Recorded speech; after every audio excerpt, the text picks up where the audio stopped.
Thanks for attending the 2020 Sunstone Digital Symposium session 353, titled Achieving Zion, the Impact of Racism on Becoming One. The audio from this session will be available for purchase at sunstone.org after the symposium. The video recording of this session will be available in the Whova app for the remainder of 2020. So just as a reminder for the Q&A, please type your questions into the Whova app directly to be addressed during the Q&A at the end of the session. And it should be a really good one. Misha is very, very intelligent. So at Sunstone, we're making it a goal to build a community that allows many ways for people to express their faith. Our tagline is, there's more than just one way to Mormon. We invite you to help us build a community where all paths are given space to be better understood. Please support us in our mission by making a donation and subscribing at sunstone.org. Okay, awesome. So about this presentation, systemic racism is present in all communities, and Mormonism has uniquely benefited from white supremacy. During this session, Dr. Mica McGriggs, a psychologist and racial equity educator, will lead an exploration of the theological, relational, and personal aspects of racism. Zion cannot be achieved unless the sin of racism is rooted out and repented of. Restitution must be made within ourselves and our community. White Mormons all along the spectrum of orthodoxy must reconcile with their history and mythologized racial innocence in order to truly become one with self and community. So I will take a second now to introduce you to our speaker before we begin.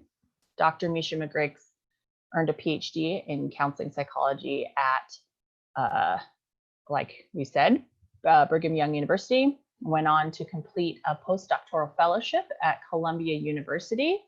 Her area of expertise is in the somatic embodiment of racial trauma. Along with her clinical and academic work, she has worked as a consultant on issues of diversity, equity, and the inclusion at the organizational level, and inclusion at the organizational level for several years. Dr. McGriggs has contributed widely to the academic and public discourse on the intersections of race, gender, and religion and spirituality. Her work has been featured in media outlets, including NPR, CNN, Teen Vogue, Fusion, CBS News, the Salt Lake Tribune, Huffington Post, Newsweek, and Seattle PI, amongst others. She resides in New York and works at an independent school where she leads work in diversity, equity, and inclusion. Teen Vogue is on fire. Have you noticed that? They're doing good stuff. They're like, yeah, they're accessible, and the stuff that they're pushing forward is amazing. So anyway, I'll now give the floor to Dr. McGriggs. We're gonna have a couple time reminders, and just before the session ends, I will pop in to say when we have 5 minutes left, and that'll be the last question. So go right ahead, Dr. McGriggs. Thank you. Awesome. Thanks, Malia. So glad to be here with everyone. I so wish that we were together, sharing space, breaking bread, and doing the Sunstone thing. You know, I was going through Facebook and I had notifications like this time last year, and it was all Sunstone. And I just always had really good memories of Sunstone. And you know, I just heard that Aaron Moss passed, and you know, it's just, you know, I think that it's just reminders, right? It's reminders when we lose folks that are important in the Mormon studies world or just in the community, just to remember like why we're doing this. And really it comes back to values around valuing and seeing each other, right? And I think that that's the whole purpose of this, is it's to better understand ourselves, to better understand each other, to better understand our relationship to the broader community and society. And so just really rooting ourselves in that. And it's such a tough moment right now. It's a tough moment with COVID. It's a tough moment racially. And I only say that because it's been a tough moment racially, but some people are now just kind of coming to an awareness of that tension, that pain. And it's a tough moment, I think, economically for a lot of folks. And so just really sitting with all of that, but holding enough space for ourselves and each other is what I want to be able to do. So we're gonna have a hard conversation today, but I hope that in that we can create space for ourselves and each other. I'm going to share my screen and go through some slides. I don't know how much time I'm going to take, but I'm hoping I can also get through some of this content, but then also get to some questions as well. So I'm looking forward to that. Okay, I'm going to share my screen, and then I'm also going to toggle back and forth because I want to show some videos too. So bear with me. I'm not very tech savvy. I'm a millennial who's bad at technology. So you can't win them all. Okay, I think you should be seeing this now. Oh, here we go. Okay. Again, Dr. Mica McGriggs, she, her, pronouns. You've heard a little bit about me. That was a wonderful intro. Thank you again, Malia. I appreciate the support on the back end and kind of helping out facilitate this conversation. You've heard about me professionally in my work. It is important to me to kind of socially locate myself so that you understand who's talking at you, and you know a little bit about me. So I'll just talk a little bit about myself, just so that you can get to know me a little bit. And I would do this if we were together in person as well, because I do think that's important. So I identify as a Black woman. I do come from an interracial background in that my mom is white, my dad is Black, African American.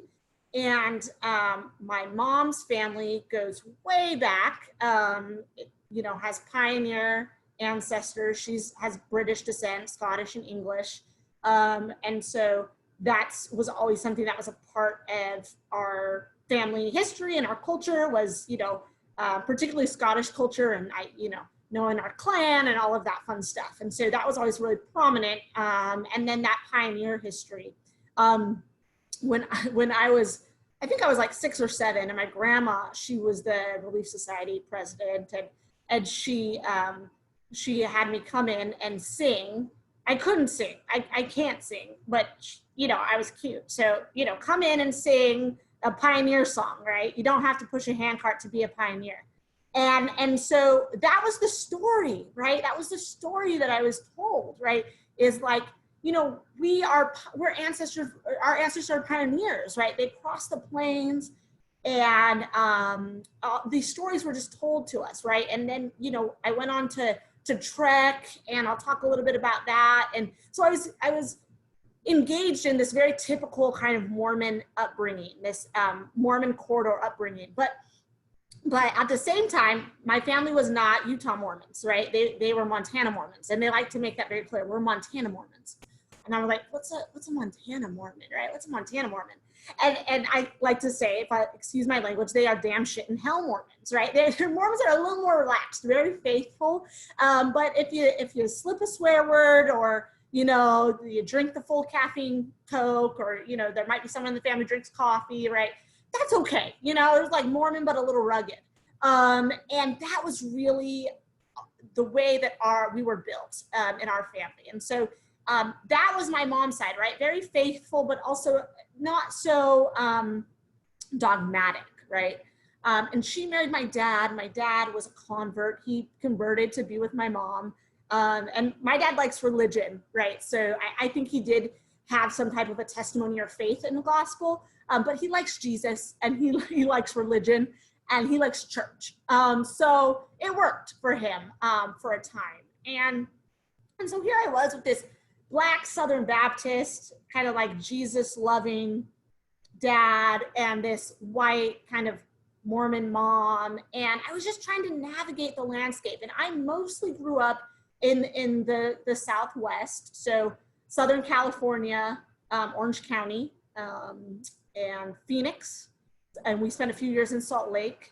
And so I was surrounded by community, and by Mormon community. And that was very much a part of my story. Most of my friends were Mormon, and I had kind of always that typical Mormon upbringing, right? When I was younger, I thought, I really want to go to BYU. Like, that seems awesome. I'm going to go to BYU. And I didn't go to BYU for my undergrad. For undergrad, it was like, who's going to give you the most scholarship money? State school? Okay, that's where you're going. So I went to Northern Arizona University in Flagstaff, Arizona, and I loved it. I had a great time, and enjoyed parts of Institute, but there was parts of, you know, that shelf, right, that we know this in this world, right? And a lot of that was things about race and racism, the history. I was also the kid that was independently like reading Roots at 9 years old, right?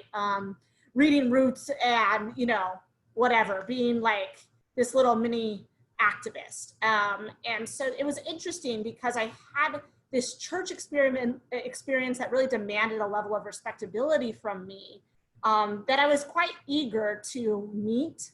And I'm going to talk more about that later. But I also, I knew when the story was off, right? Like I felt it, even if I didn't have the language. And that's why I'm so grateful for going to, you know, growing and going to college and finding theory and all of that to be able to place language and theory to what was happening in my body. So like I said about Trek, you know, I knew this isn't right. If I'd have been the slave, okay, I would have been the slave, and in this story. And so something's off. And so my rebellion, without even being able to say that, my rebellion was very somatic. It was very embodied. And I'm going to talk about the body today and the importance of the body, but it was very, my resistance to what was happening around me. I went on Trek. I was like 13 and we went to Martin's Cove, and I was resistant, but you know, I was like the Beehive president. So like, of course I had to go. And it, you know, they knew that Misha was probably going to like be a little bit annoyed, but that I would go, right? And, but I would not wear the clothes. And it was funny because last night I was texting Lindsay and I said, hey, I should have done this presentation in a bonnet, right? To just show, but I don't have a bonnet and I don't know how to sew. So too late, you've got the baseball or the, you know, the cap instead of the bonnet. But just to show that kind of that conflict, right? And I resisted. I wouldn't wear the bonnet and the dress. So I wore a t-shirt that had something about pioneers on it. Like it said like pioneer, right?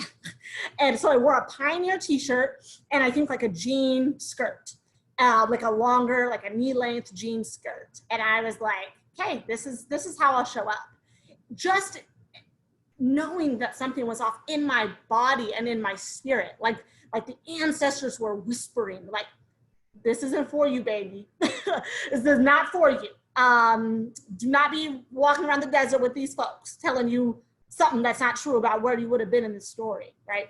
And so I've been trying for many years to kind of like build my own story and reclaim a story and tell myself a story that's more honest, right? About myself, about whiteness, about the church's position in relation to whiteness and its relation to people of color.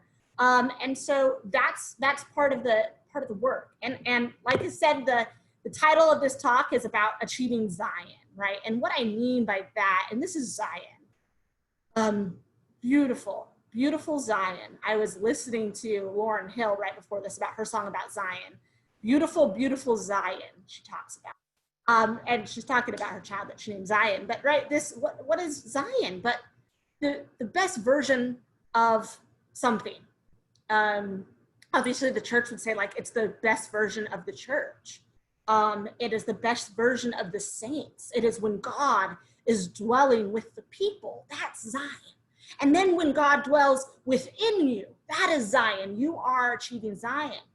And so what I would say about Zion is I want us to think about not just the church, like the mainstream LDS church, but what does Mormonism achieving Zion mean? But more importantly, what does yourself achieving Zion mean?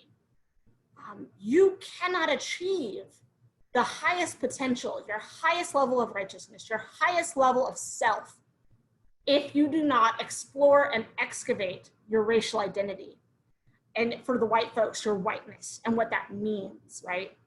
And so as beautiful as Zion is in this photograph, you can see that it is beautiful. It's also treacherous. And it's treacherous. And what I mean by that is that the terrain is rough and it's been through a lot. So it didn't just come up, it came through, the disruption of tectonic plates. It came up through earthquakes and through flooding and through water and wind and fire. And that is how this beautiful but treacherous place was created. And so our journey to achieving Zion in ourselves and in our communities and in our relationships is going to be treacherous. It will have trauma, right? And it will have trial and stumbling and mistakes and falling down the cliff and trying to get back up. It will have all of that. But if we can get there, right, then we will be encapsulated with a knowing of beauty and a knowing of connection that we've yet to achieve, right, within ourselves and within our communities. So a couple of things. One, I always have to include James Baldwin because I believe he's a prophet. Mormonism has many prophets, and the world of race studies has many prophets. And I would say that James Baldwin is one of them. And he says, love takes off the mask that we fear we cannot live without, and we know we cannot live within. I use the word love here not merely in the personal sense, but as a state of being or a state of grace, not in the infantile American sense of being made happy, but in the tough and universal sense of quest and daring and growth. I want to invite you to this labor of love, a labor of love for yourself, that ask yourself to engage in the quest of growth. It's a daring quest of growth to achieve that growth and liberation, and love of one another, love of each other, right? We cannot have Zion without this journey. And what another thing that James Baldwin says is, it's because I love America so much, more than any other country, that I have to perpetually critique, right? So if you love something, you critique it, you are critical of it, you analyze it, you look at it, you study it, you ponder it, you're curious about it, but you hold it, you create space for it. So I want you to do that with yourself and with whatever version of Mormonism is to you, right? Whether it's actually the pews and the priesthood, or it's just your history and your legacy and your ancestry, right? Whatever it is, hold space for it and space for yourself, but this isn't gonna be easy, okay? And you're somewhere in the journey. Some of you, maybe the first time you're ever gonna hear something like this. Some of you, you've listened to me preach at you, lecture at you before. And for some of you, you've been in this work for a long time, for years, reading, studying, engaged in activism. And so I just say, wherever you are, ashe, ashe, and let's keep moving forward. One of the tools that we're gonna use to move through this is gonna be our bodies. I come from the, kind of theoretically, come from critical theory, and I'll talk about that and what that means, but kind of more therapeutically, I come from the somatic trauma lens. And so that means that we center the body. And our body is gonna tell us where we have to grow. So as we go through this, I want you, and if we were in a more interactive format, right, I would be asking you to check in, either in the chat or with each other in some way, but I just want you to take notes to yourself. So I'm gonna prompt you to write some things or to reflect on some things as we move through this content. But as you move through every single thing that comes up, as you can remember to do so, I want you to just ask yourself what's coming up in your body, right? Are you feeling your heart beating faster? Are you feeling yourself breathe heavy? Do you sigh? Are you feeling tension in your muscles or tension in your stomach, right? What's coming up as we have these tough conversations? And I want you to know that this is because I love this work. I love so much about my Mormon tradition, and there's, I mean, and I love that you're engaged in this work, and there's probably some of you here that I actually do love I'm not the person that's like, I love you, I don't know you. So that, you know, but I do love this work and I want you to love this work. And so what that means when you love this work is that it means that we're gonna have tough conversations about institutions of oppression. So we're tough on institutions of oppression, but we're tender with people.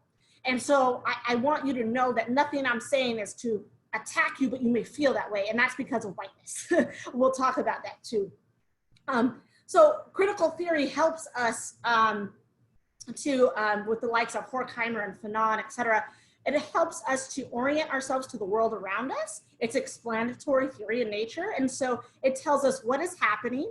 And primarily it tells us about the mechanisms of domination and subordination. And what does power mean? So it tells us the world, about the world and our place in the world based on power dynamics and understanding those things.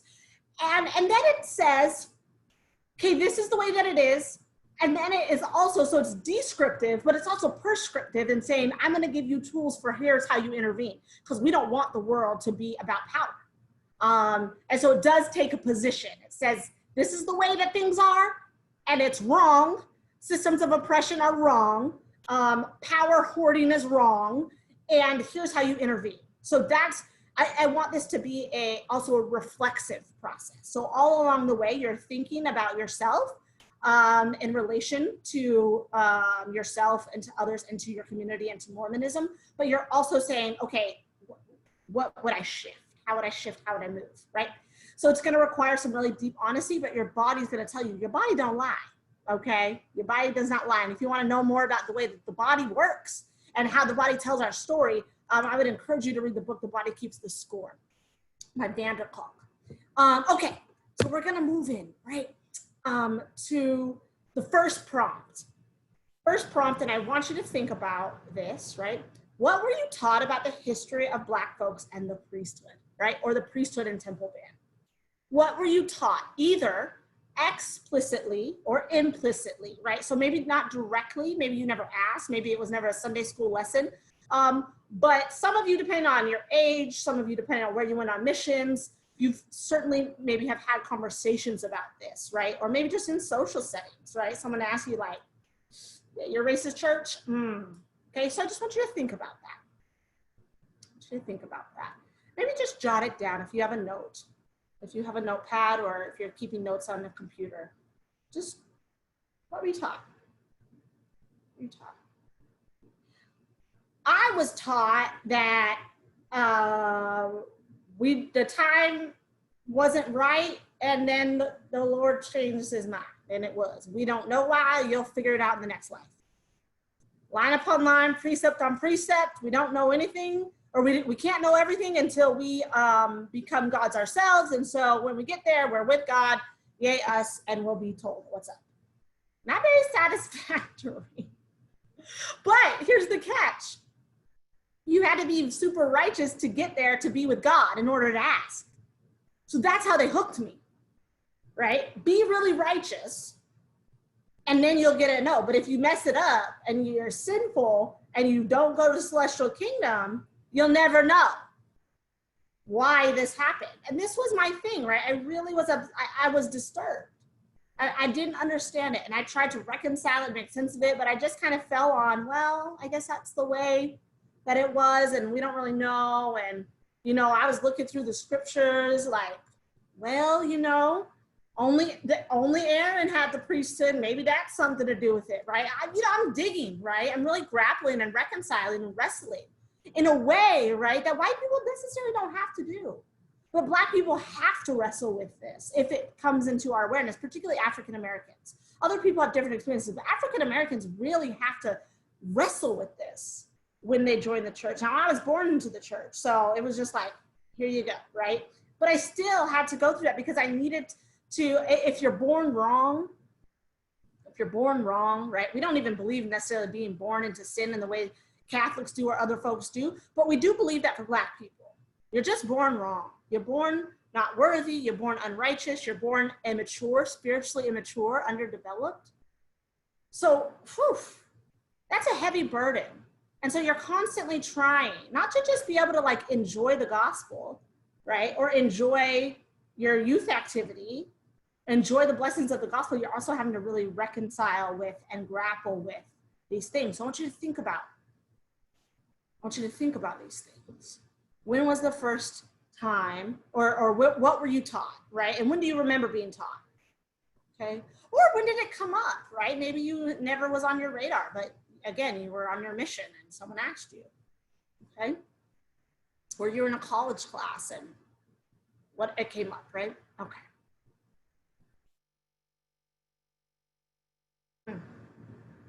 I like to call Liza a prophetess. She was pretty impactful. I think people would say she's prophetic. You could see I use that term more broadly than maybe a mainstream LDS term, but this is part of her poem. It's a long poem. I was going to read the whole thing, but it's not great. So I'll just give you a portion of it. Called The New Year. She wrote it in 1852. Reformers and reforms now in our own United States, clashing tornado-like are threatening dissolution all around. Slavery and anti-slavery, what a strife. Japhet shall dwell within the tents of Shem, and Ham shall be his servant. Long ago the prophet said, 'tis being now fulfilled. The curse of the Almighty rests upon the colored race. Oh, Eliza. She was quite the unapologetic racist and white supremacist and foot soldier for the patriarchy. She also talks about how bad women's suffrage is in the same poem, and has a lot to do with influencing the men, particularly John Taylor, right, about his thoughts about women and the priesthood. So some people really love her. I like to complicate that narrative because I think she's complex. I don't think she's off limits of critique. And actually, because she's so, she is that early woman that had so much power. I think hard power and soft power she had. And because that power and her influence has a legacy that we still revere and value, then I think that she must be critiqued. Just like the prophets are. If we're going to critique Brigham Young, then we need to critique Eliza R. Snow. So there's some of our things that we were taught, right? I want to go through some of the other things. Okay, so from, and sorry about this being text heavy, I apologize. Let's just start with the scripture. And he caused the cursing to come upon them, yea, even a sore cursing because of their iniquity. For behold, they had hardened their hearts against him, and that they had become like unto a flint. Ooh. Wherefore, as they, a flint, that's really powerful imagery. Wherefore, as they were white and exceedingly fair and delightsome, ooh, yes, white and delightsome, that they might not be enticing unto my people, the Lord God, did cause a skin of blackness to come upon them. 2 Nephi 5:21. Now, this is a scripture that some folks, even some other Black Mormon folks, will try to reconcile or interpret differently. But I'll just say the way I receive that is pretty straightforward. Okay, so Joseph Smith's first missions were Indian missions. He was peddling the Book of Mormon to the indigenous people in the United States of America. They didn't buy it. Those missions were not very successful. He didn't get very many converts because Native Americans, indigenous people in this country, knew their history through their oral histories. They had an oral tradition that said, this is your history, these are your people, this is your God, this is your understanding of spirit and self. And it was not what this white man was peddling in this book. And so it was quite rejected. But it's interesting, if he's saying this is your history, this is your sin, you've got to repent, I've got the keys for you to be able to restore yourself from your sin, and he's peddling it to people of color, right? I don't see the need to make it a metaphor, right? I think that it's pretty straightforward, right? Misha, what's going to appeal to somebody? I've got the recipe for your salvation. Misha. So, okay, so let's go through. So there's where we are, kind of in our doctrine, right? For better or for worse. Grapple with that. Let's go back. Let's see what Joseph Smith said. Isha, we're 30 minutes in now, just so you know. Okay, great, thank you.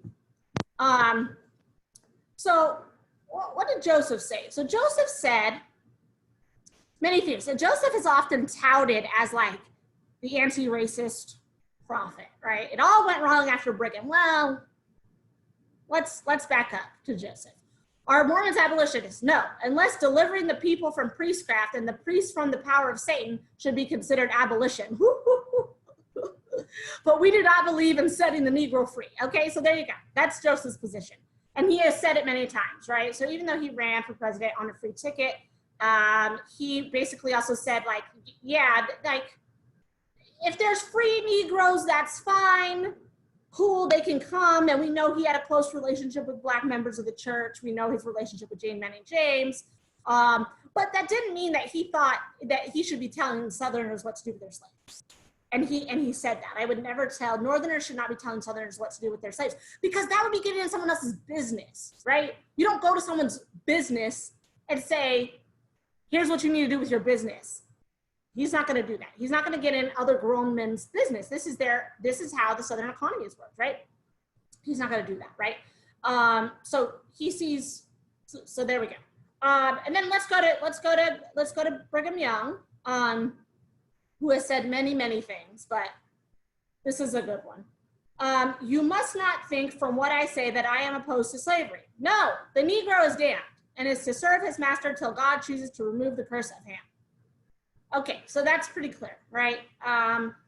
You know, Brigham Young was not a fan of intermixing, and actually, you know, a Black man who had intermarried, that was, you know, actually Q. Walker Lewis's son, right, married a white person in polygamy, and after, I mean, that really didn't sit well with Brigham Young, right? That did not sit well with him, okay?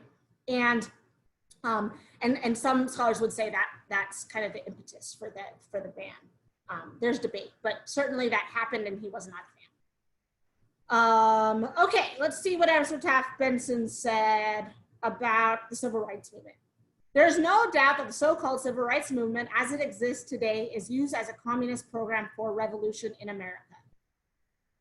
Okay, so we know President Benson was very anti-civil rights. He thought Dr. King was like evil communist, right? So I love how the church likes to kind of reclaim and say, and we'll talk about what this is when the church tries to get engaged in this type of revisionist history, but they try to be like, we love Dr. King. You didn't when he was around.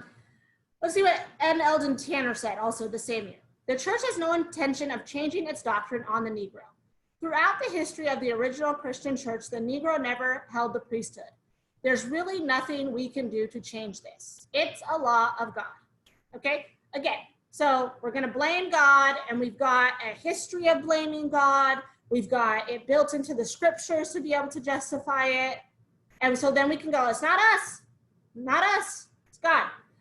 And then, oh, Professor Bott. I don't know, he could be here at Sunstone, I don't know. But Professor Bott from BYU in 2008 said, in reality, the Blacks not having the priesthood was the greatest blessing God could give them. Okay, so again, this mythology, right, is maintained, and it's still present. Okay, so now I'm gonna share with you a video, a couple videos. The first video is, I think, just fantastic for maybe how things were for a lot of folks. Oopsie, okay. All right, do you see a YouTube screen?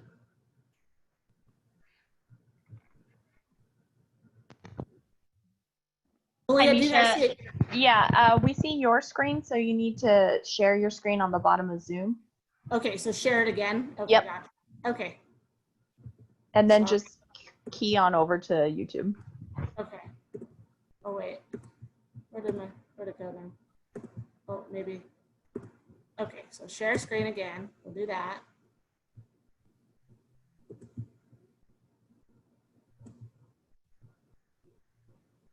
Okay. Okay, you see YouTube? Nope, we're still on your PowerPoint. Oh. So can you make YouTube like on your main screen? Do you have two monitors? No, let me see here. Let me start sharing again. Okay. I'm sorry, everybody. I apologize. Don't worry about it. This kind of stuff happens. So let me do this. Okay, there. Now I share. Should be able to. Okay, that should do it. Yep, perfect. All right. Okay. Listen, I have to ask you something that I know that you have heard about, and if I don't ask it, people will wonder why I didn't. And that is, in the strength of your religion, the whole business about blacks not being allowed to be priests in the Mormon religion. Mm-hmm. Tell me how you feel about it and what the explanation for that is, would you, Donnie? You bet. Well, I'm not an authority on the subject, but I will mention that we are not prejudiced people. We offer more, I think, than any other religion to the black person. And if you really want a good explanation and someone who has an authority about it, you should really talk to the general authorities of our church. Mm-hmm. They are not allowed to hold the priesthood in this right now, and I don't know why, but that's the way the Lord wants it. Now, I have noticed here that you have no trouble speaking your mind, and yet, you know, in the church feeling about it, it seems to me it's that the woman is somewhat in the secondary position. Secondary, no. But you have to remember that you need a patriarch at the head of the home, and this is the way that I feel. You need someone to run the home. The woman is equally as important. But as far as speaking her mind, that should be the man's job. Okay. So I just want you to just reflect on anything that's come up in your body as I read those quotes, or as you heard this video of Donnie and Marie, right? So Donnie and Marie are obviously the most, well, maybe not now because of Mitt Romney, but like, you know, for longevity wise, they were the most famous Mormons, right? And this is pre-78. And Donnie has the audacity, right, to say that we give, you know, blacks more than anybody else. Woo! Pre-78. So I don't know what they'd say today, maybe something different, but I just want to take, and if you were alive during this time, think back, right? Maybe you saw that interview. What did you think at the time? Maybe you saw it live. And maybe you thought, yeah, and you could see they're both nervous. They're having some type of a reaction to it because I don't think they fully believe it either. And yet they will say it, right?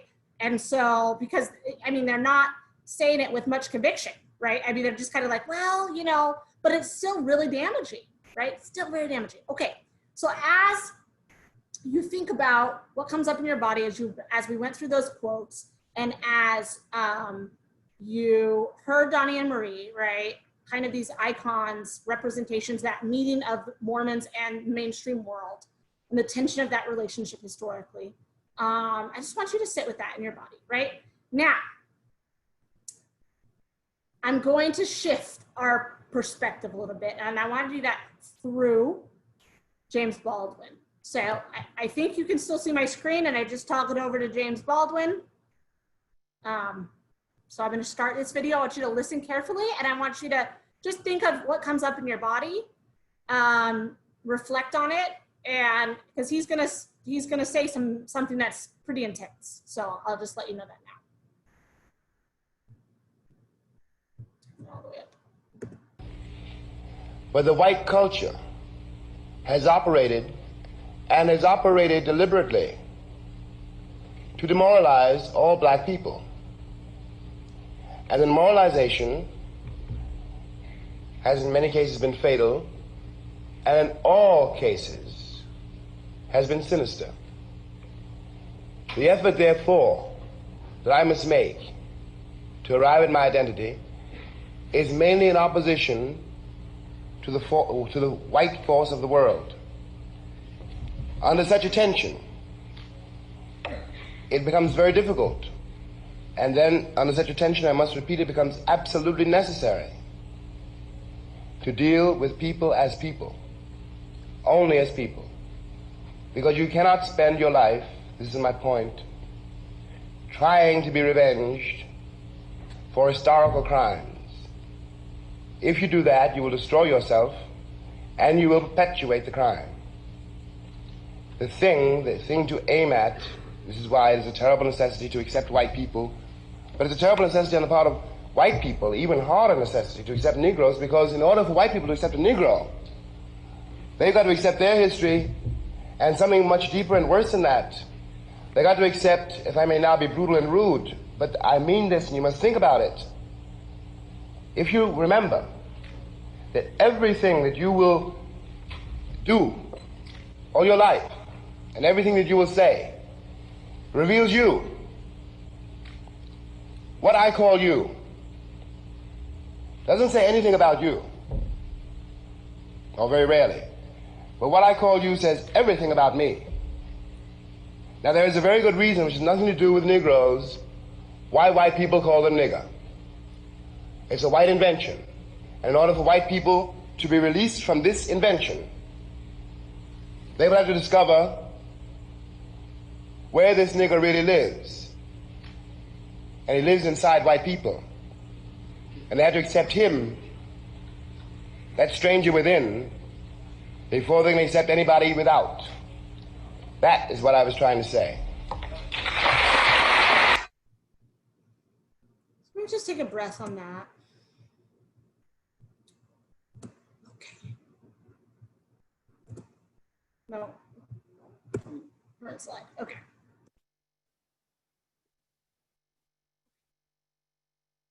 I want us to consider, right, that perhaps this is all projection, right? That those quotes, the beliefs, the mythologies, right? Perhaps those are the insecurities of white Mormons, of white Mormonism, of Mormonism.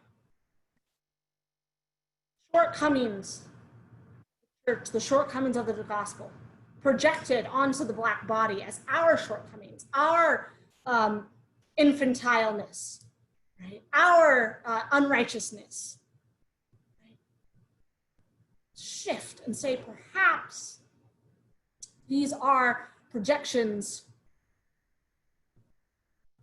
from our own, my own, the church's own insecurity, lack, fallibility. Right? Just a shift. So, Freud calls it the id. Jung calls it the shadow side or the shadow archetype, right? But it's this unconscious part of ourselves. What is that, right? If we think of the church or Mormonism or our white self, right? The white church, white Mormonism, white self, right? What is it? Perhaps, like James Baldwin said, this is the ugliness within that has to be reconciled.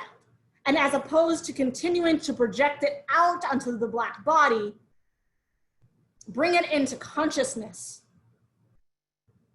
and grapple with it, wrestle with it, look at it, examine it, move it into a different space. Don't allow it to live there unconsciously festering, because what's being projected out is violence, weaponization, hatred, right? And all of those ego defenses that come up, right, when we talk about these things are not uncommon. That's kind of how the way that this is built, right? We feel defensive maybe. We feel like that's not true for us. That's like, or we make excuses, or we try to, or we feel guilty, or we feel shame, right?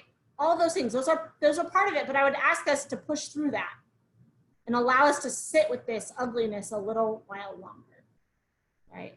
Because I've had to sit with this mythology, not just the mythology of Mormonism and its view, right? But with the mythology of racism as we know it today, the mythology that the white race is superior, white supremacy, right? And that the Black race is the most inferior, that it has less value, less humanity. And I can reject that mythology, right? In my mind, I can decolonize my mind. I can liberate myself inside. But what happens when I take that mythology and then I am raised in an environment that says God said it? Now it's not just, well, some you know, problematic, racist, fake news scientist said it a long time ago back in Europe. But now we're projecting it and we're putting it onto God and we're making it God's fault. And how does that change things, right? And what I want to ask the next prompt is, as we think about everything we've talked about, and we take a breath, I want to ask you, what's the first time you interacted with a Black person at church? What was the interaction? Who was the person? What was the interaction? How did you feel about it, right? The first time I interacted with a Black person at church, besides my dad, my parents divorced when I was young, so I didn't go to church often with my dad, but like my dad baptized me, and when he would visit, he would come to church with me. And sometimes I would go to church with him if if he was going to the church at the moment. But outside of that, outside of my dad, the first person I remember interacting with at church was the non-member husband of a woman in our ward. There was a white woman in our ward, and she had a Black husband who wasn't a member, but he would come to church sometimes, and he would always come in really bright colored suits. And I did not understand why he dressed that way. He stood out like a sore thumb. He just did, you know the way we dress, and you know when someone is not a member how they dress. And we know, right? We have all these signalings to each other about ways in which we are trying to belong, or who belongs and who doesn't. And he certainly didn't belong, right? But I just remember that and thinking like, ooh, I wish he would come dressed like us. I remember wanting him to conform and assimilate, right? Because I knew he was making Black or white people uncomfortable, right? And they were kind. White people are very nice. So they were nice. No one was rude, right? But he didn't belong, and we all knew that. So what was the first time? Was it a convert? And what was the conversation? And was it someone you were teaching that you baptized? Was it a leader? I wonder if anyone has ever had a first interaction with a Black person at church be your bishop, or be your Sunday school teacher, or be your elders quorum president, or be your Relief Society president. I'm betting that's probably more rare. Were you in a position over them, right? And what did you think? Did you think, oh, like they're going to be great once we get them on board, right? Once they figure out the dress code and they figure out how we pray and how we sing, they're going to be great. Just think about that. There's a term that's called racial anxiety. Racial anxiety is why it's hard to talk about race and racism. And essentially what racial anxiety comes down to is the physiological response that we have to these conversations. That's why I've asked you to be aware of your body, and then asked you to breathe. Because as you breathe, particularly if you do like a nice belly breath, you are coming back from that kind of fight or flight or shutdown mode back into the front part of your brain, where you can use all of your executive functioning and all of your full faculties. It is hard. We shut down, right? And I think part of it is that we shut down because we are having this, this response to worrying about, I think for white people it's hard because we're worried about being called racist, right? White folks don't want to be called racist, right? But I actually believe that it's more about this shadow side. What is it about you that may be revealed or exposed when you're in this conversation or you're in a racial dynamic? For Black and brown people, it tends to be that we are afraid of retaliation or violence in some way if we talk about these topics. But this is not just worry or concern. This is very physiological. Your body and your brain is responding to this. But I was trying to think like, what makes Mormonism different, right? And how does racial anxiety show up for Mormons in the white Mormon body, in the white Mormon church? What does that look like? What is Mormon racial anxiety? And so a few features before we kind of get further into it, a few features are that what makes it Mormon is that we're sharing a history and a culture. And what does sharing mean? Sharing, when you have a share in something, that means that you're invested. Like if I own a share of a company, I am invested in that. I'm invested in that. I expect that there's going to be some type of return upon my investment. And if that is disrupted, what am I getting and what am I not getting, right? So these mythologies, these false doctrines, the mythologies, the stories, the hyperbole, all of that stuff, right? We invest in it because it does something for us. And what does it do? Is it protects us from our shame. It protects us from our moral sin. Racial anxiety for Mormons is a fear of moral sin. It's a fear of imperfection, of having imperfect leadership, of having ourselves be imperfect in ways that we don't even know, in ways we can't even access because they're unconscious, right? And so there's race studies scholars who will talk about the possessive investment in whiteness. And I love the reframe that Joanna Brooks gives us in her latest book. She gives us a few great terms that I'm going to talk about, but one of them is the possessive investment in rightness. We know that we have a possessive investment in being right. Mormonism has to be right. If we're the only true church, it has to be right. And if I left the church, then I have to be right and it has to be wrong. So I'm still invested in being right. That's your Mormonism. I'm invested in me being right and them being wrong, right? Whichever side of the spectrum you're on, we're invested in this rightness. We're invested in this perfection, this perfect knowledge of things. And one of the ways that we've gotten there is through Black abstraction. So if we abstract Black people from the history, from the story, then we can create whatever mythology we want that satisfies that need and blocks us from the shame and from our sin, right? So that Black abstraction is, here's a historical moment for you.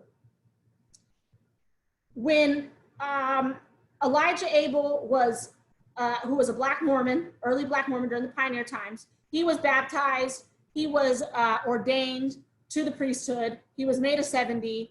There are records of it, and we know, right? Now, one of the people who knew that he was ordained was Abraham Smoot. So Smoot was there. Zebedee Coltrane did the blessing, anointed him with the priesthood, and Smoot was there. So they know that Black people were in the story, right? When Jane Manning James, who was an accountability partner for the church and for these white men, when she died, they completely changed. That's when they changed the story. They went, no, Elijah Abel, he wasn't, there were no people that were baptized. There were no people that were ordained to the priesthood. No Black men were ordained to the priesthood. They didn't have that Black accountability. So if you abstract Blackness, then you can claim innocence. We just didn't know. There just weren't any Black people around. We had no idea. So when you abstract them, and that's a beautiful analysis that we get from her book, if you extract them from the story, then you can create whatever story you want that will grant you innocence, absolution, and ignorance, right? Not our fault, it's God's fault, we don't understand, we're innocent, right? Moving to Missouri was not de facto. There's no such thing as de facto segregation, okay? So moving to Missouri was not, well, we're just gonna go to Missouri, right? We moved to Missouri because we knew they were a slave state, we knew Black people weren't gonna go there. The last thing we needed, this church that's trying to find its power, that's trying to find its whiteness, right? In and of itself, right? The last thing we need is a bunch of Black people cramping our style and ruining our rep. So let's move to Missouri, where there's slave territory, slave state. Black people want to come there, and we're not going to protect them when they get there. So if they want to come, that's on you, right? Again, we don't tell people what to do with their slaves. New York City is the most segregated school district in America. That is not de facto. It's very strategic. That happened through redlining, that happened through policy, right? So nothing is just, it happens. This is all very much built into an agenda for power, right? So the other thing that we ask and is part of racial anxiety is signaling. We ask for Black people to signal to us so we can be comfortable. Because if we're uncomfortable, then we have to deal with our shame. Then we might have to think of ourselves as imperfect. We got to be comfortable. And so the way that we do that is we ask Black people to signal to us that they are with the program, that they are correlated, that they are assimilated, and that they engage in a certain level of respectability. And we actually ask that through documentation. So Elijah Abel had to carry his priesthood papers with him. That's not his priesthood paper, that's a freedom paper. But he had to carry his priesthood paper. And that priesthood paper said, I was ordained on this day by this person, and it's signed by Joseph Smith, and said, yep, it happened. He had to do that to prove who he was. We asked that of him, and we continue to ask that of Black people. So the Mormon version of freedom papers were, if you were Black in the North, you had to have a paper that said, I was born free, or I was freed on this day, I bought my freedom, I was freed by this person on this day. And at any moment, any white person could ask you, let me see your papers. And we understand this today, right? We ask for documentation from people. And it's happening at the border and with the Latinx community right now. But our version of freedom papers, let me see your papers, let me see that you belong, is asking for these priesthood papers. And what are the papers that we demand from Black members? Or just from Black people in our lives, right? We demand that they dress a certain way or do certain things for us, right? I was speaking, and we all were speaking, I understand, we all spoke young in church, but I was speaking at the pulpit very, very young, and more often than other kids. Because I knew that that was a way that if I could inspire and engage the Spirit, invoke the Spirit, and speak eloquently and intelligently from the time I was 9, 10. I wasn't giving youth talks in Sacrament at 12, 13. I was giving them at 10, 11. Because I knew that it would buy me respect. Every piece of me that was less valuable, I had to fill that in with some paper that I had to show. I had to deliver something. So I delivered here's how smart I am. I can talk about the scriptures. I've got them memorized, right? I had so many scriptures memorized, and I knew the gospel. I knew the doctrine better than anyone in my family, quite honestly. My family, again, Montana Mormons, they weren't intellectuals. They weren't combing over. They certainly weren't coming to Sunstone and really thinking deeply. They just, oh yeah, it sounds good. It works for us. Cool, right? But I grappled, right? And I could deliver, right? And I could entertain. When I was at girls camp, I was the show. I was giving the jokes. And I talk about this. I wrote a chapter about this in Decolonizing Mormonism, the book by Gina Colvin and Joanna Brooks. I write about this, about how I had to kind of signal my belonging. And as long as I entertained, I inspired, I didn't disrupt, I served deferently. I had a reputation around the neighborhood when I was in middle school, like when I was 13, I had a reputation for being like the best babysitter. I don't even like kids, but man, I figured out how to be the best babysitter. And I'm an only child. So like, who's gonna let an 11-year-old only child watch their kids? Mormons in Utah and in Arizona who were frugal. But anyway, I had a reputation for being a really good babysitter And I was known for, if you were going to the temple, I wouldn't take your money. So if your date night was to the temple, I wouldn't take your money. Misha, we have about half an hour left. Great. So these are all the ways in which I would do things to try to gain, like, see me as worthy, church. And people were not mean to me. People loved me because I entertained, I taught, and I served, right?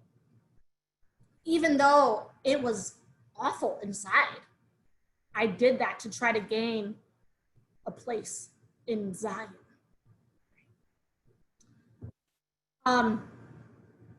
I want us to think about the ways in which these myths, this history, and this reality of racism, of white supremacy, is keeping us disconnected from each other and disconnected from ourselves, right?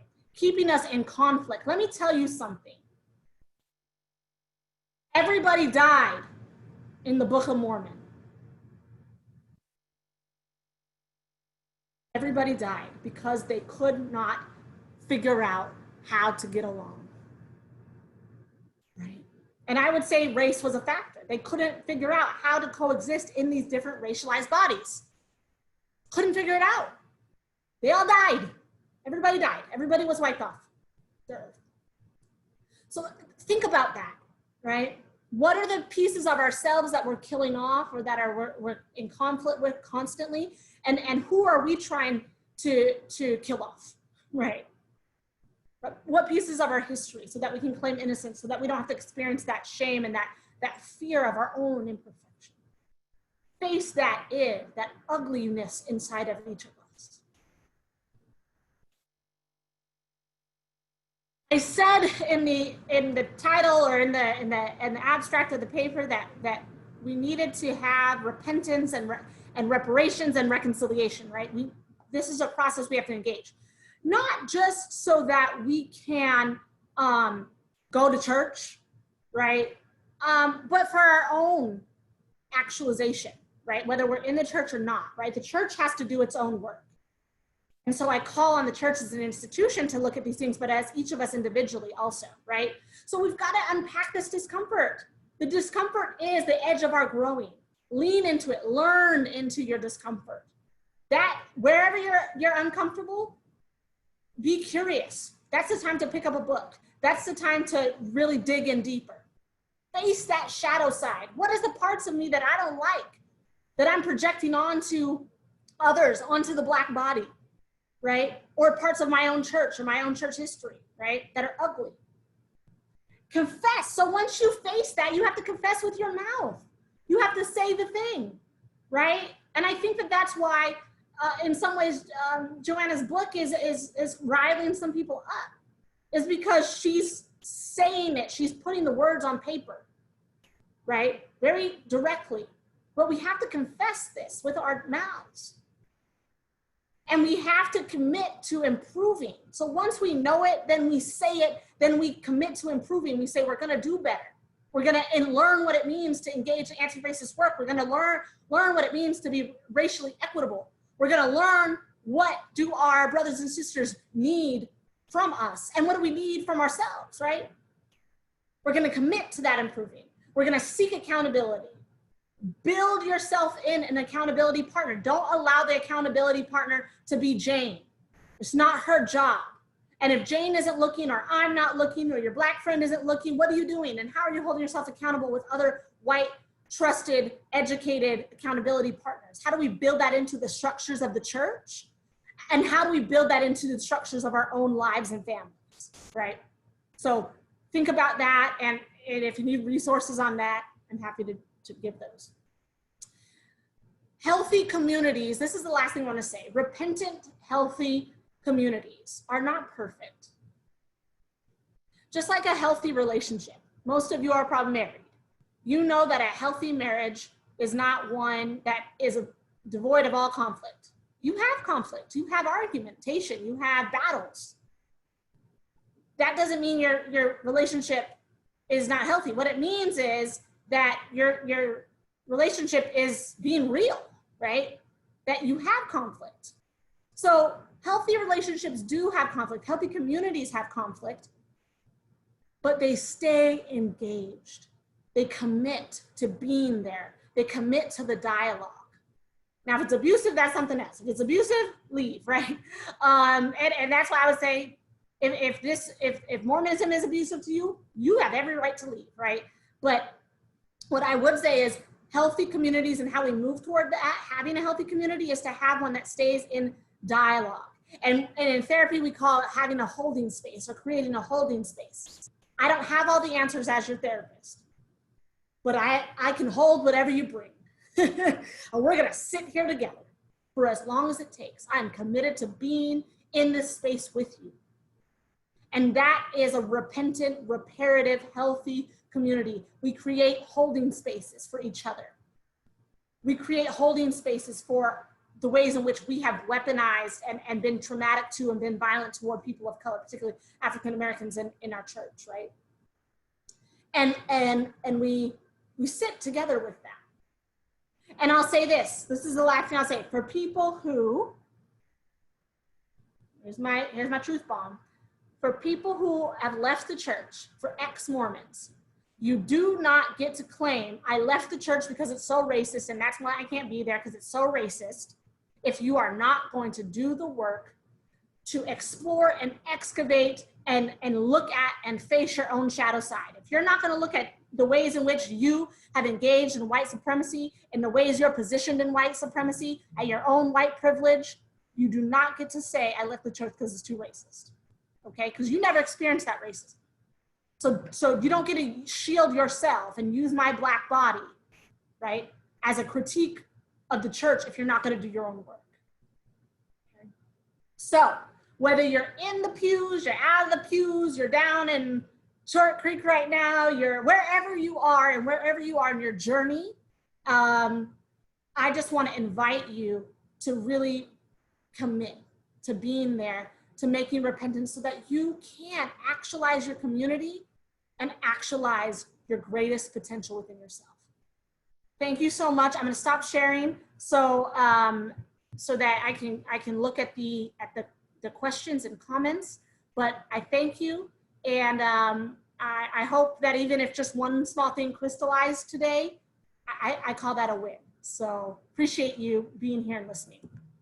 Okay, let's look here. Thank you. So everyone, we have about half an hour for the Q&A. Sorry, Misha, didn't interrupt you. So Misha is going to go ahead and answer the ones that are already in there, but I encourage you to put them in now because we do have a pretty big queue if you do have a question you would like her to address. Go ahead, Misha.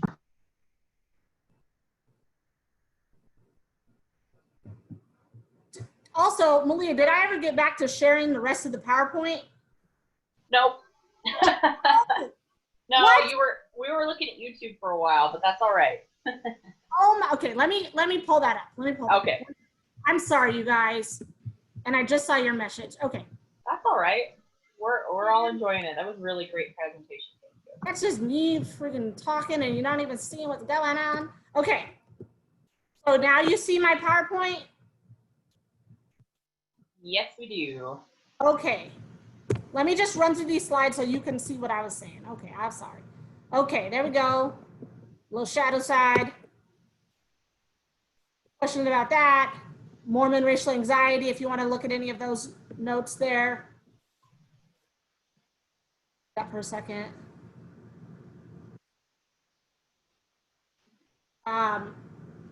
Priesthood papers and freedom papers. That's a picture of a freedom paper. That's Elijah Abel. What papers do demand, right? It's me on the left and some early Mormon folk.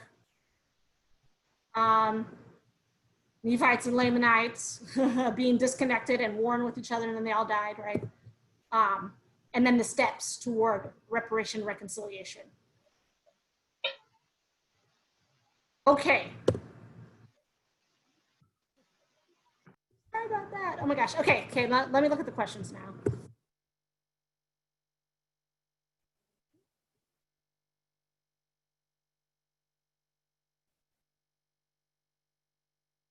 All right.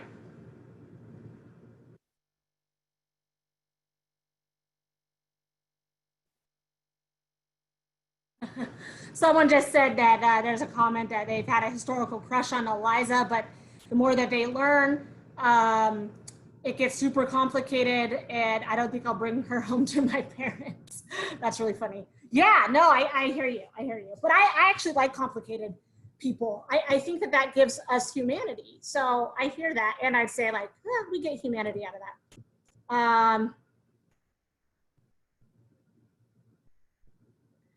Yeah, there's parallels with the LGBT community.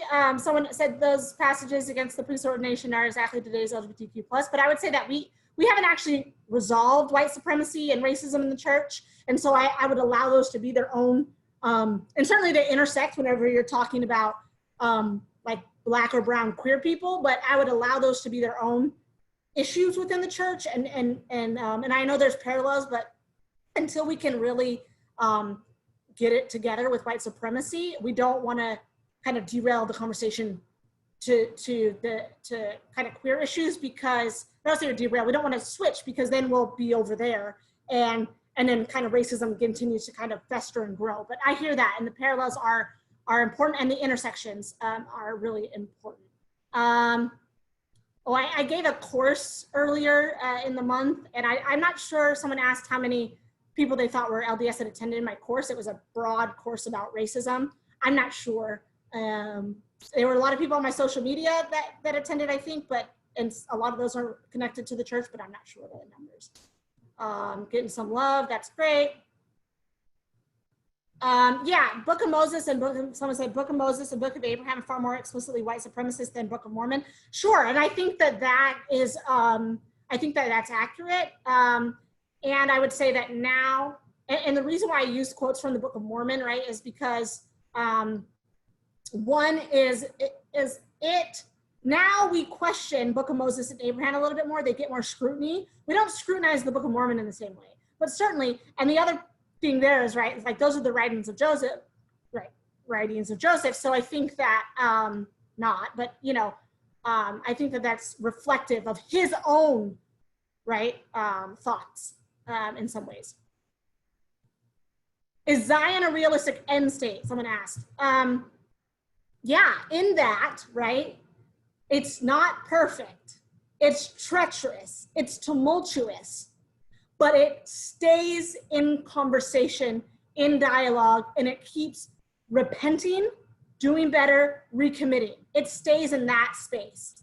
Just like a, you know, again, like that relationship kind of metaphor, right? Like it's not perfect, but we're committed to doing better. And that's Zion to me. That's potential. And you will have beauty like that picture of Zion Park, but it is not without its treacherous and mountainous terrain.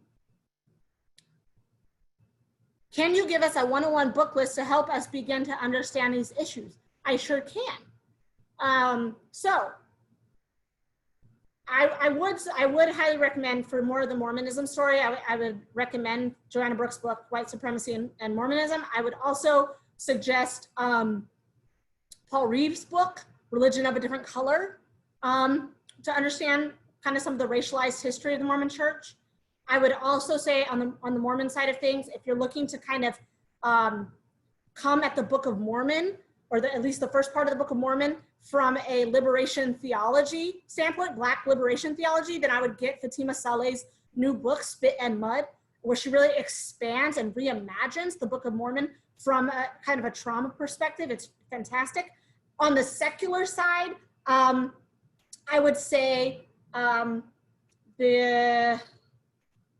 first book I would recommend is, well, I would say read The Fire Next Time by James Baldwin. I just think if you start there, I mean, that's really a culmination of what we're talking about. So I would say that, but it's a little, it's short, it's an easy read, but it's also a lot to grapple with. If you would want to have the vocabulary first, I would suggest So You Want to Talk About Race by Oluo, O-L-U-O. So You Want to Talk About Race. I would also suggest White Fragility by Robin DiAngelo. I would also suggest, if you want to understand like the economics and redlining. I would suggest 2 books, one by Mormonism's own Mirza Baradaran on the color of money, black banks and the racial wealth gap. I would suggest that book to really understand how did this economy was built on racism. And then to understand redlining, it's called The Color of Law. The Color of Law. And I forget who wrote that. I think it's Rothstein. Those are some books that I would suggest. If any others come to mind, I will loop back.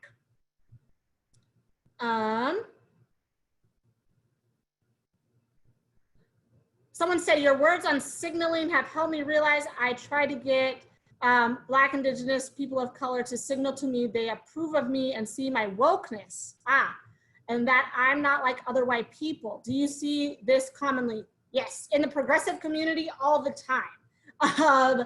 So yeah, so the signaling goes back and forth, right? It's like, I want to signal I'm a safe white person, like I'm down, I'm woke, I get it. And I understand the desire to do that, right? But it's quite performative, and I would rather you just engage in the work, right? So it means that no one needs to see it. I was talking to somebody the other day, an organization that said, like, we're pretty white, and we would love to be more diverse, but I just don't know if that's going to happen. But we are we want to be an equitable place, right? We want to be, we want to root out our racism. We want to dismantle white supremacy in our space. And I said, yeah, that's the most important thing, right? The most important thing is you working on your white supremacy. That's more important than getting your numbers up. Because if you haven't changed anything about your culture and your climate in your organization, but you've brought in more Black and brown bodies, then all you're going to be doing is making more mistakes and having them have to do more labor.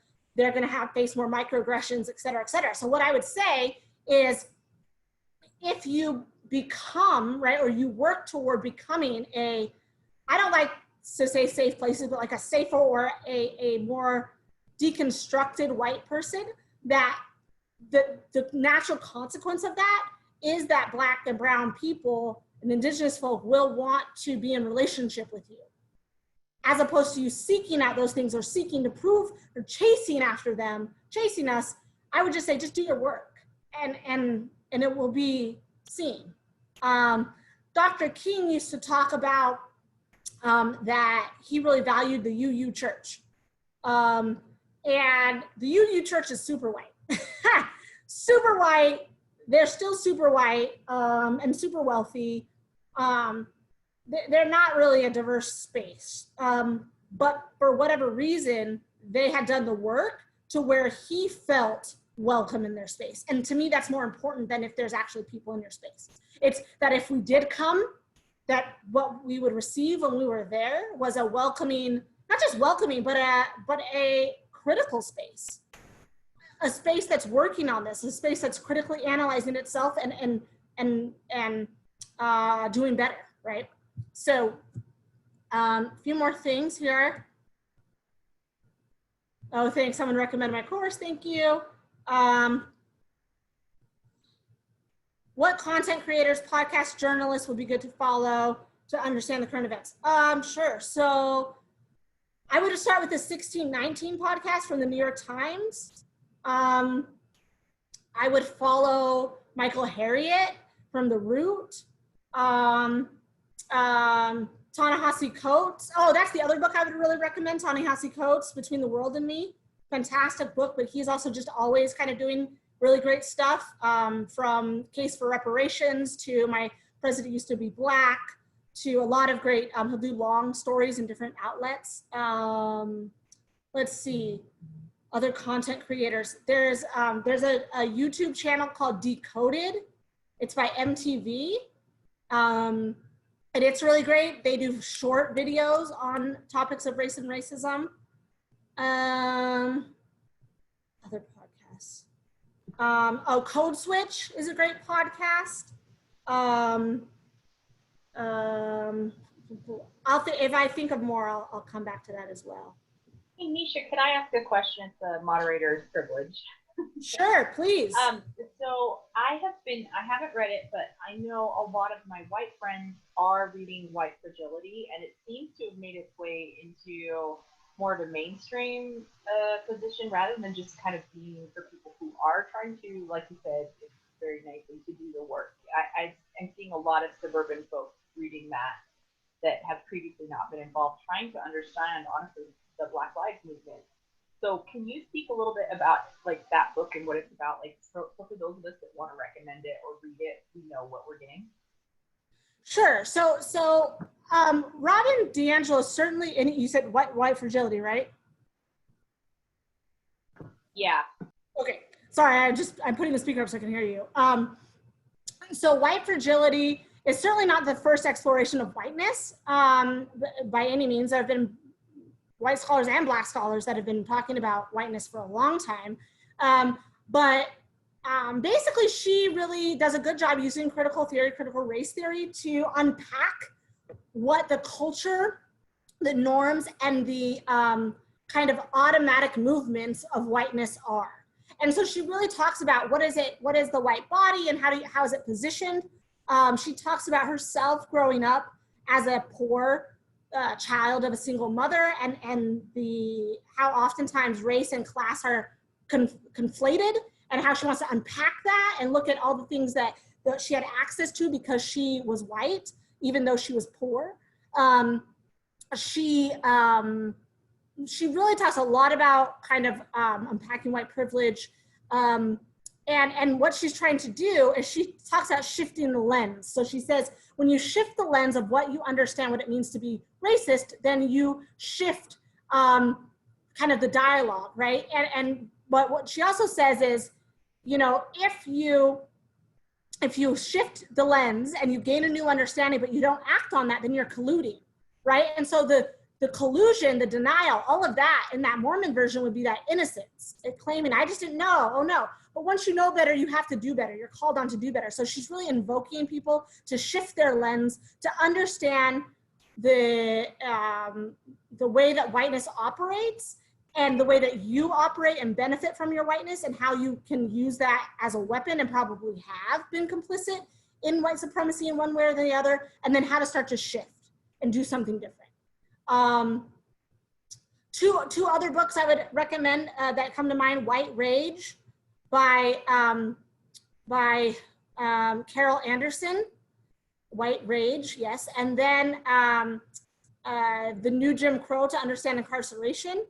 The New Jim Crow by Michelle Alexander is also a great book. Did that answer, Malia, your question on white fragility? Yeah, absolutely, thanks. Yeah, and I'll say this about Robin. I'm not big on like white people being the face of this work. I do believe that it's the job of white people to dismantle white supremacy. Black people are busy trying to survive and thrive. But so I want you to do the work, but I'm not big on them being like, oh yeah, the go-to people are like getting super wealthy. But here's what I'll say about Robin. Not to, you know, there's plenty of critiques that I think are important about Robin, but I will say that she has accountability partners. She has white accountability partners. She also has Black accountability partners that she pays. So if she ever talks to someone and she just needs the Black perspective on it, or she thinks there's something she's not seeing, she pays for the time and the labor of Black people to educate her. She will not ask them to do labor for her for free. And she lives off of her book sales, that pays her bills, but her workshops and any trainings that she does, that money goes back into Black-owned or Black-run organizations. So I like that because she keeps herself accountable and keeps her kind of money where her mouth is. So that's one good thing. Let's go. Oh, My Grandmother's Hands is another great book. My Grandmother's Hands. Okay, there was like maybe one more. Okay, so this is a good place to kind of end. Can you give an example of being a white ally in the church? If I'm not in leadership, should I suggest people of color to be in leadership? If we don't have people of color in the congregation, what can I do to be an ally in the realm of religion? Okay, so I'm going to break down the term ally first, just because I think it is not, I think it's more passive. So I really want you to think of yourself as a co-conspirator or a comrade, right? That's a little more active, like you're in this battle together, right? Think of yourself as a stripling warrior against white supremacy. If you're in the pews, if you're in church, if you hear some junk, disrupt it. If you hear mythology, disrupt it.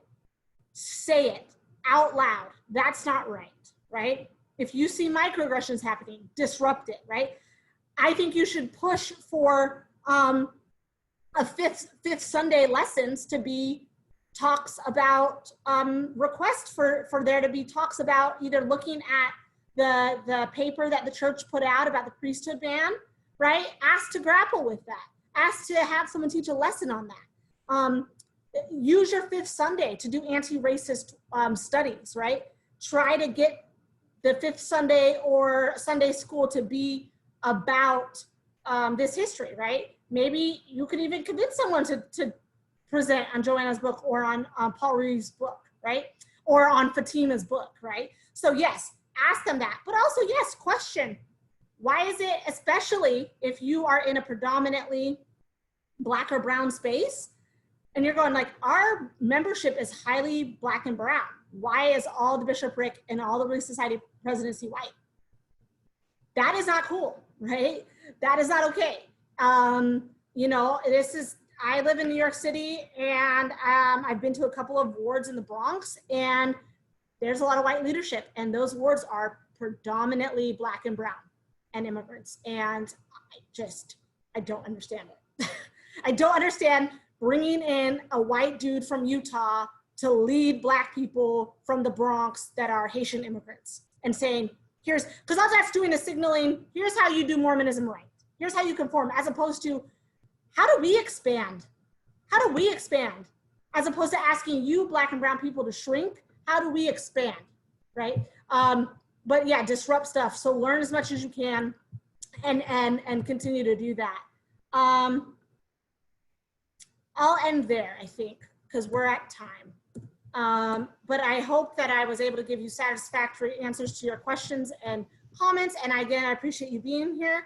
Enjoy the rest of Sunstone. And I hope I will see you in real life next summer. Bye, everybody.